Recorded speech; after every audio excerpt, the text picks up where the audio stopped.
Yes, good morning to all the students of class 6th. Today we will discuss about area. Look at the closed figures given below.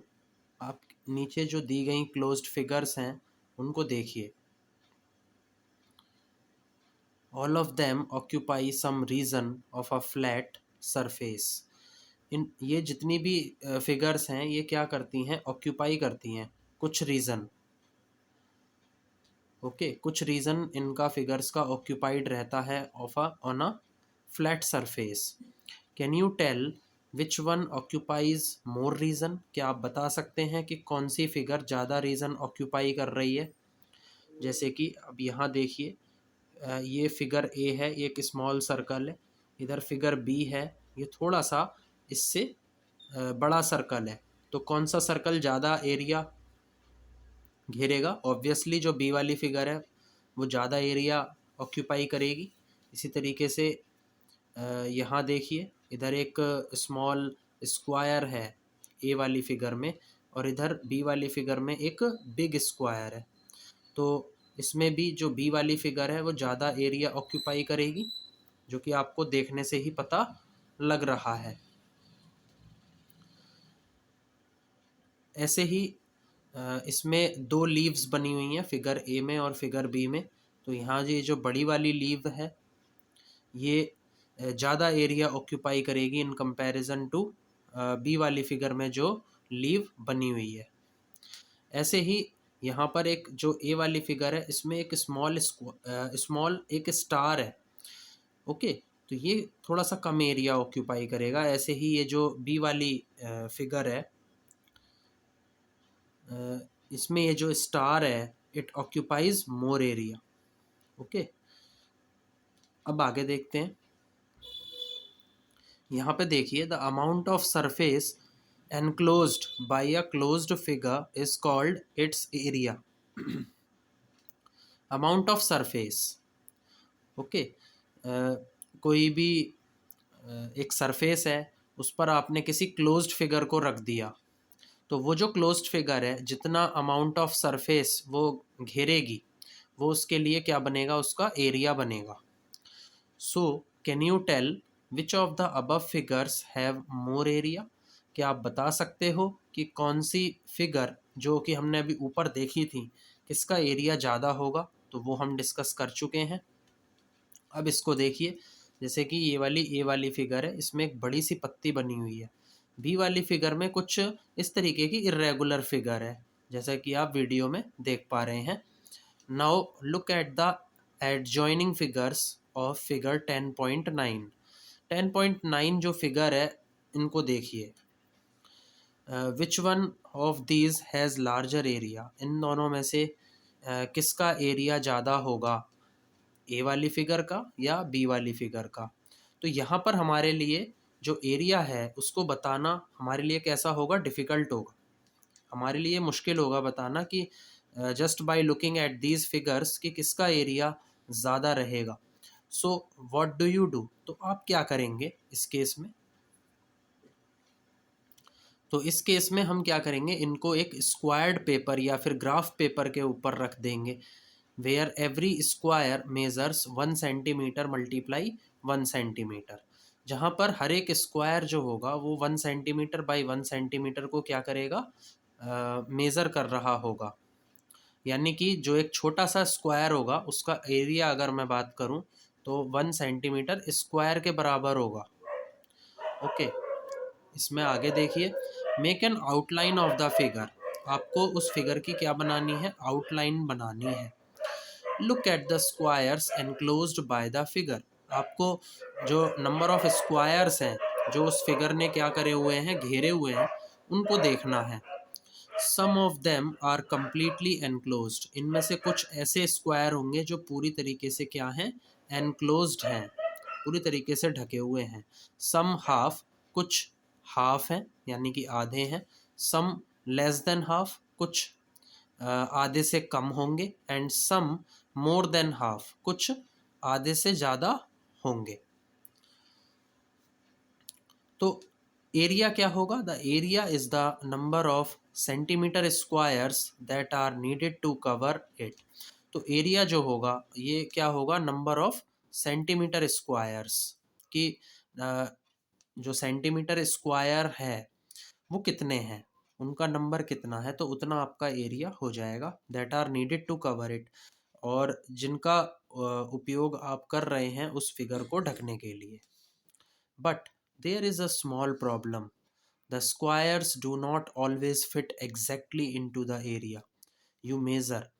We get over this difficulty by adopting a convention.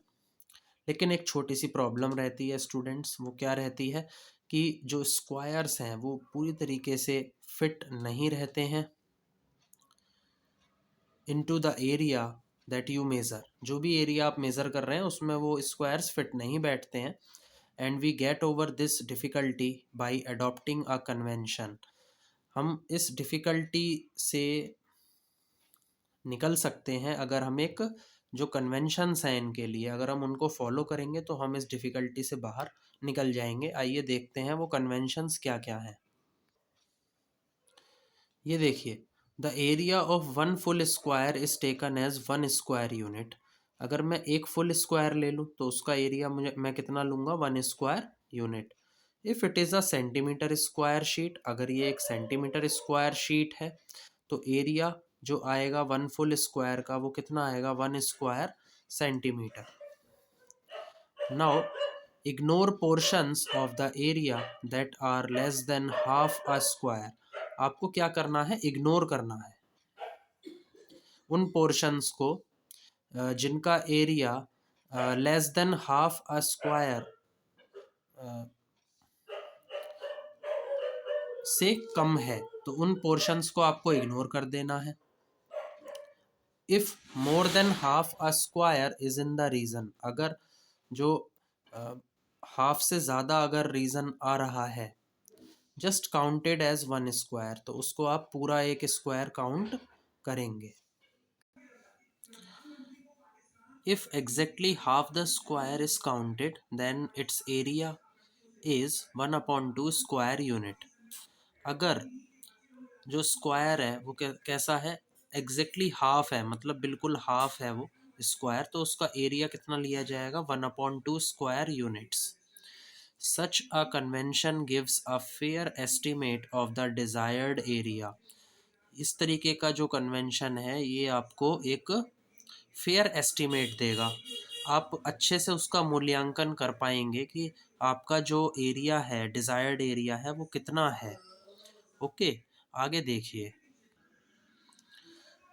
Area of a rectangle.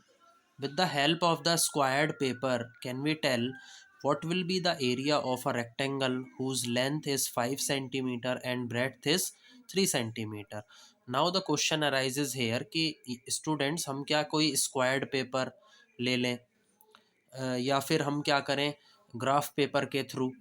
क्या हम बता सकते हैं कि एक rectangle है जिसकी length 5 centimetre है और ब्रेड्थ 3 सेंटीमीटर है, उसका एरिया कितना होगा।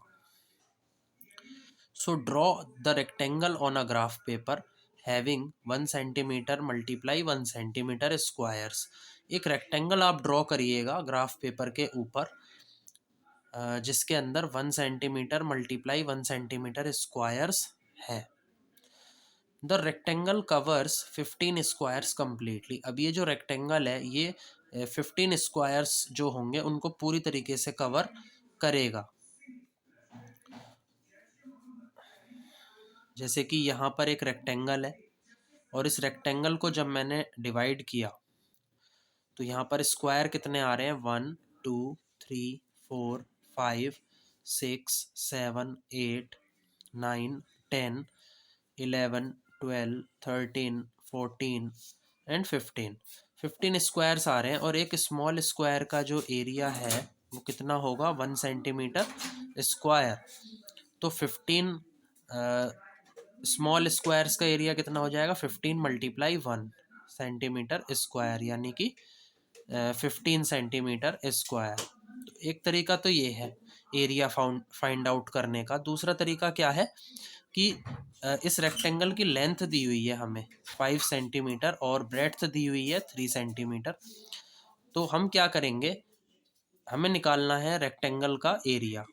तो वो किसके बराबर आएगा, 15 स्क्वायर सेंटीमीटर के बराबर आएगा, which can be written as 5 × 3 square centimetre, that is length multiply breadth. तो हम इसको लिखेंगे एरिया ऑफ रेक्टेंगल को लेंथ मल्टीप्लाई ब्रेड्थ। अब यहाँ पे देखिए, विदाउट यूजिंग ग्राफ पेपर, बिना ग्राफ पेपर का यूज़ करे, can we find the area of the rectangle whose length is 6 centimetre and breadth is 4 centimetre. तो ये हमारे लिए क्या हो जाएगा, पॉसिबल हो जाएगा। Yes, it is possible. What do we infer from this, we find that area of rectangle is equal to length multiply breadth. तो 6 सेंटीमीटर मल्टीप्लाई 4 सेंटीमीटर, आपका आंसर कितना आ जाएगा, 24 स्क्वायर सेंटीमीटर। ओके।